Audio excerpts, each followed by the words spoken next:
বিশ্বাস কৰিবলৈ টান পাইছোঁ। দিনত যেতিয়া প্ৰথমতে বাতৰি ওলালে যে জুবিন গাৰ্গ আঘাতপ্ৰাপ্ত,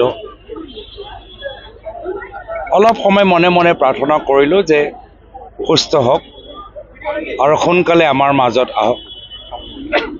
ভাবিছিলোঁৱে যে তেখেতৰ সু আৰোগ্যৰ বাবে কামনা কৰি এটা বাৰ্তা মোৰ ফালৰ পৰা দিম, কিন্তু অলপ সময় পিছত যেতিয়া বাতৰি ওলালে বিশ্বাস কৰিবলৈ টান যে ছিংগাপুৰ যেনেকুৱা ঠাইত য'ত তেওঁ কিবা এডভেঞ্চাৰ স্পৰ্টছ কৰি থাকোঁতে এনেকুৱা দুৰ্ঘটনা ঘটিলে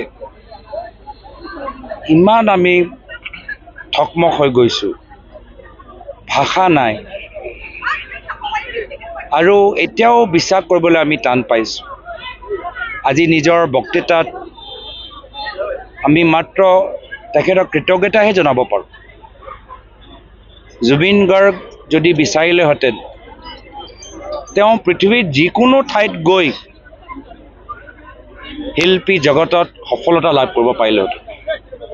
তেওঁ লণ্ডনত গৈ ডাঙৰ ছুপাৰষ্টাৰ হ'ব পাৰিলেহেঁতেন, তেওঁ আমেৰিকাত গৈ ডাঙৰ আমেৰিকান পপষ্টাৰ হ'ব পাৰিলেহেঁতেন, তেওঁ বম্বেত গৈ ডাঙৰ ছুপাৰষ্টাৰ হ'ব পাৰিলেহেঁতেন, কিন্তু এই গোটেইখিনি আঁতৰাই তেওঁ অসমত আমাৰ মাজত থাকি আমাৰ হাতথ্ৰব হৈ থাকিল।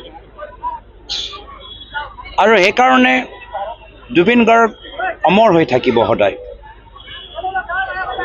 তেওঁ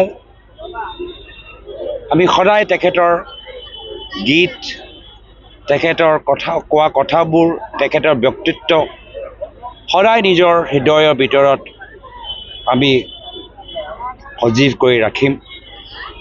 সকলোৰে বিভিন্ন সময়ত নিজৰ নিজৰ ব্যক্তিগত স্মৃতি জুবিন দাৰ লগত আছিল। আগন্তুক দিনত নিশ্চয় সকলোৱে নিজৰ নিজৰ ব্যক্তিগত স্মৃতিৰ কথা উল্লেখ কৰিব আৰু আমাৰ স্মৃতিৰ যোগেদি হ'ব পাৰে যে আমি তেখেতক কিমান ভাল পাওঁ, কিমান মৰম কৰোঁ। তেওঁ য'তে আছে সেই আমাৰ অসমৰ মানুহৰ মৰম তেখেতক চুই যায় যে তেওঁ যে আমাক ওপৰৰ পৰা চাই দেখিব পাৰে যে আজি সমগ্ৰ অসমৰ ৰাইজ তেখেতৰ বিয়োগৰ পিছত কান্দি আছে, দুখিত আছে। আৰু নিশ্চয় যদি মই ভাবোঁ যে তেওঁ ওপৰৰ পৰা আমাক কি বাৰ্তা দিব, তো নিশ্চয় হাঁহি মুখেৰে ক'ব যে আমাক আগবাঢ়ি যাব লাগে, শক্তিশালী হ'ব লাগে, জীৱনত ঘাট প্ৰতিঘাত থাকিবই, কেতিয়াও অসমীয়া পৰম্পৰা পাহৰি যাব নালাগে, ত্যাগ কৰিব নালাগে। অসমীয়া সংস্কৃতি, বৰ অসমৰ সংস্কৃতি আমি ধৰি ৰাখিব লাগে।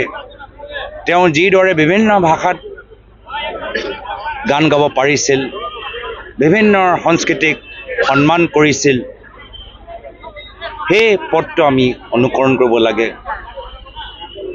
পুনৰবাৰ মই শোকসন্তপ্ত পৰিয়ালৰ প্ৰতি নিজৰ গভীৰ সমবেদনা জ্ঞাপন কৰিছোঁ আৰু তেখেতৰ বিদেহী আত্মা সদ্গতি লাভ কৰক তাৰ বাবে আমি প্ৰাৰ্থনা আগবঢ়াইছোঁ।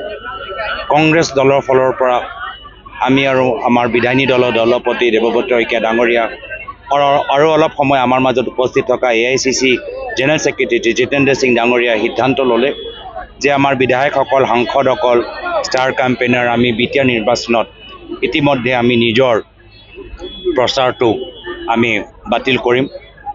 আমি বিভিন্ন জিলা কংগ্ৰেছক আমি সভাপতিসকলক ইতিমধ্যে অৰ্ডাৰ দিছোঁ যে তেওঁলোকে আজি সন্ধিয়া ভাগত এটা কণ্ডোলেন্স মিটিং তেওঁলোকে আয়োজন কৰিব আৰু অহা 3 দিনৰ বাবে আমি সকলোৱে জুবিন দাৰ বিদেহী আত্মাৰ প্ৰতি কামনা জনাই প্ৰাৰ্থনা কৰি আমি কোনো ৰাজনৈতিক সভাত আমি আয়োজন কৰিবলৈ আমি জিলা কংগ্ৰেছ সকলকো বাধা দিছোঁ বা নিৰ্দেশ দিছোঁ।